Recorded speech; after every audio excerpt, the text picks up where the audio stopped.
What would you do if everything you knew and believed in disappeared with one heartbeat, leaving you alone in the dark? This is the tale of American writer and philosopher Ralph Waldo Emerson, who found himself in such a place. But to get there, we go back to part of Emerson's beginning, to 1630s, when his ancestor, the Reverend Peter Bulkeley, held a pulpit in England as a Puritan minister.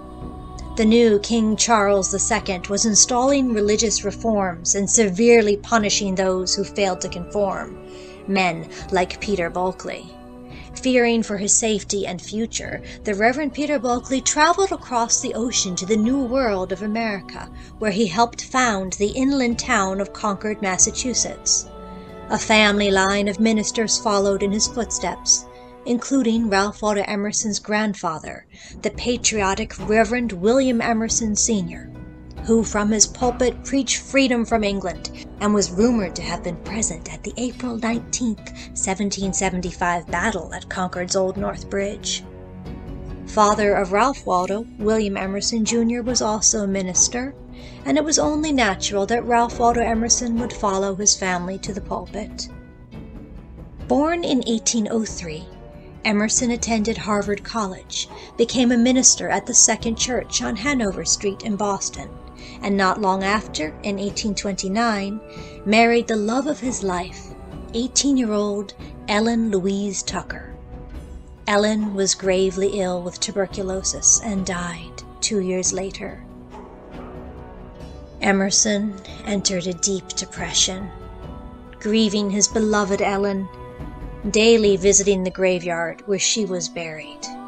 Where was his God now? Where was the light, the joy, the meaning of the words of his minister ancestors, and indeed the meaning of his own words? Mired in despair, Emerson left the church and sailed across the Atlantic to Great Britain, the country from which his ancestors had fled or fought against for freedom. He traveled to the remote lowlands of Scotland, where he knocked on the door of one of his idols, writer and philosopher Thomas Carlyle. Carlyle welcomed the grieving young man, beginning a lifelong correspondence between the two. From there, Emerson journeyed south to England, meeting with other philosopher-writers whose written works had spoken to him once before, including William Wordsworth and Samuel Coleridge. From these philosophers in part and in the wilds of Scotland and England that he had seen, perhaps Emerson found the transcendental triad of man, nature, spirit, encapsulating the essence of God. With transcendentalism, Emerson's spirit began to return. And so did he, traveling back to America and moving into his family's home of the Old Manse in Concord, Massachusetts. There, in 1834, in an upstairs bedroom overlooking the North Bridge battle site, Emerson wrote his famed work Nature, writing in it, "Every spirit builds itself a house, and beyond its house a world, and beyond its world a heaven. Build, therefore, your own world." Emerson did just that, building his life anew. In 1835, Emerson married Lydia Jackson, moved to his own house that he called Bush on today's Cambridge Turnpike, continued writing, began lecturing, and seeking like-minded companions to join him in bringing to life the American Transcendental Movement. He remained a focal point in the movement, earning him the nickname of the Father of American Transcendentalism. In 1848, Emerson once more traveled to England, this time on a lecture tour. While there, he revisited friends such as Wordsworth and immersed himself in the landscape and people, and with his old friend Thomas Carlyle, visited the mysterious Stonehenge.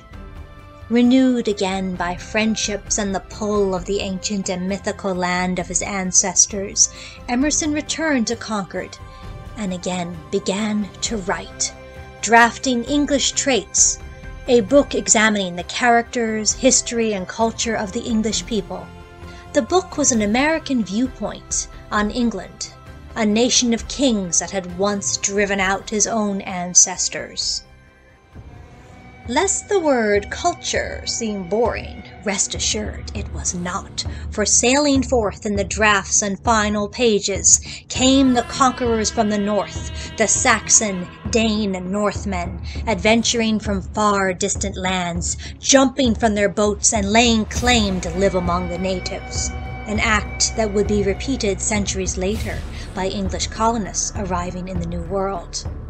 And pacing out the distances in Chapter 9 shot the story of the Frenchmen and the Englishmen who quarreled. Both were unwilling to fight, but their companions put them into it, and at last it was agreed that they would fight alone in the dark and with pistols. And the Englishman, to keep everyone safe, fired up the chimney and brought down the Frenchman. English Traits was published in 1856 by Philip Sampson and Company, Boston. The book was well received and became one of Emerson's most popular works. Ralph Waldo Emerson died in 1882 at age 78.